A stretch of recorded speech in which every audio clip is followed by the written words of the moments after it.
it is very clear at this moment that this government, the Ranil Rajapaksa government, is extremely worried and extremely fearful of public opinion and of seeking public opinion, and are seeking to suppress people's democratic rights at every possible turn. This is a deeply unpopular government. There's no secret about it. This government has been rejected by the people for their nepotistic, patronage-based, arrogant political culture, as well as their inability to respond meaningfully to the people's economic and other problems. This is a failed government. This government has failed to resolve any problem that the citizens are facing in any meaningful manner.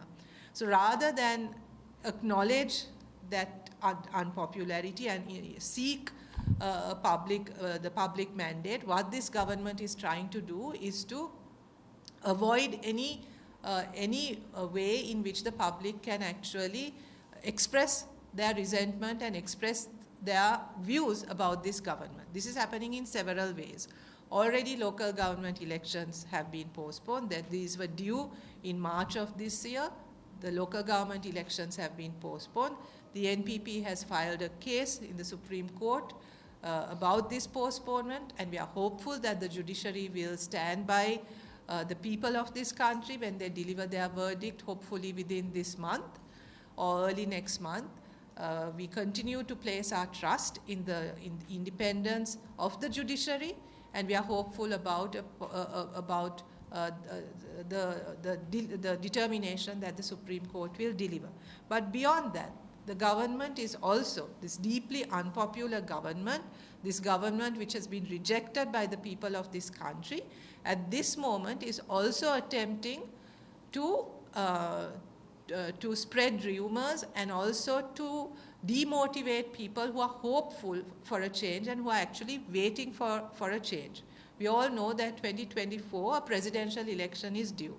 And many people who are deprived of expressing their opinions and their views through the local government election, the vast majority of people are now looking forward and are hopeful at least about their ability to engage in a presidential election and to deliver a verdict on this government.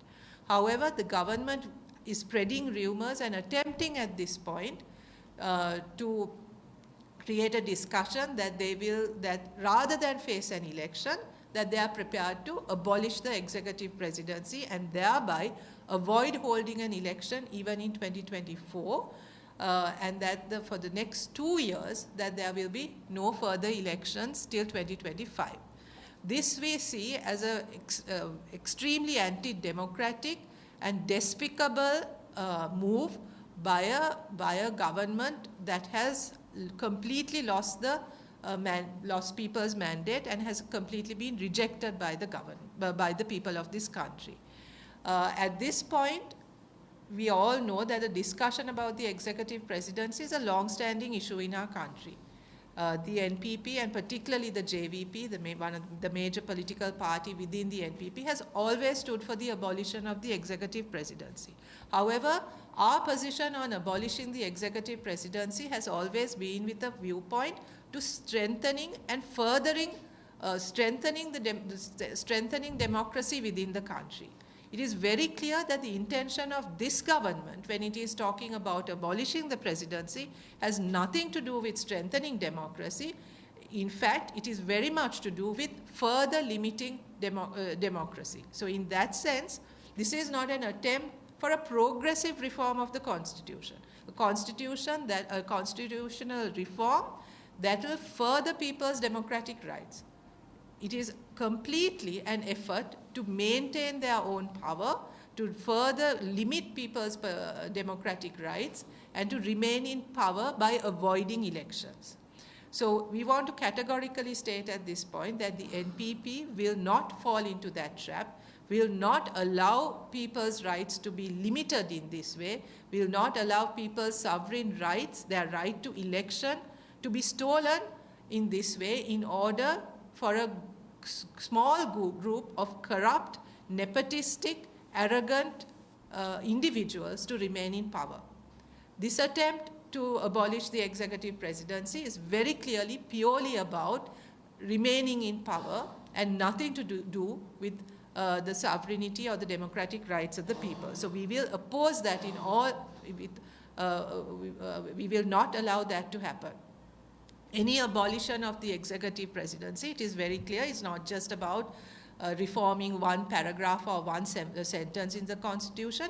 Has to be a meaningful reform that will further and deepen the democratic structures in our society, and that entails a discussion about how executive power is going to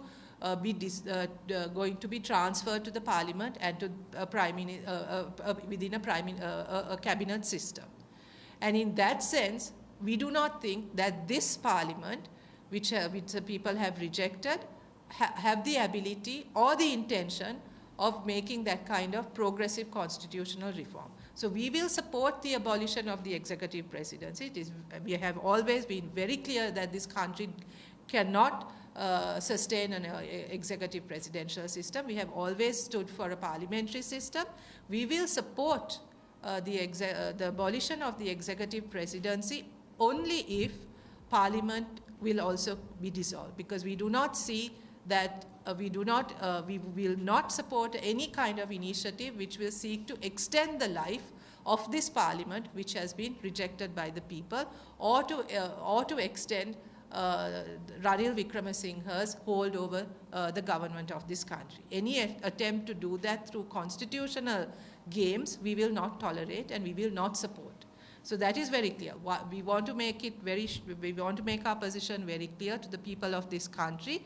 2024 will be the opportunity you are seeking to change, to bring in a new political party of your choice to power. It will be your opportunity. We will safeguard your opportunity to reject this corrupt and nepotistic government. We will stand by that hope, that aspiration of the people of this country. We will not allow that to be diluted in any way. So have no fear about that, have no doubt about that. 2024 will be the year of transformation of this extremely corrupt political culture in this country.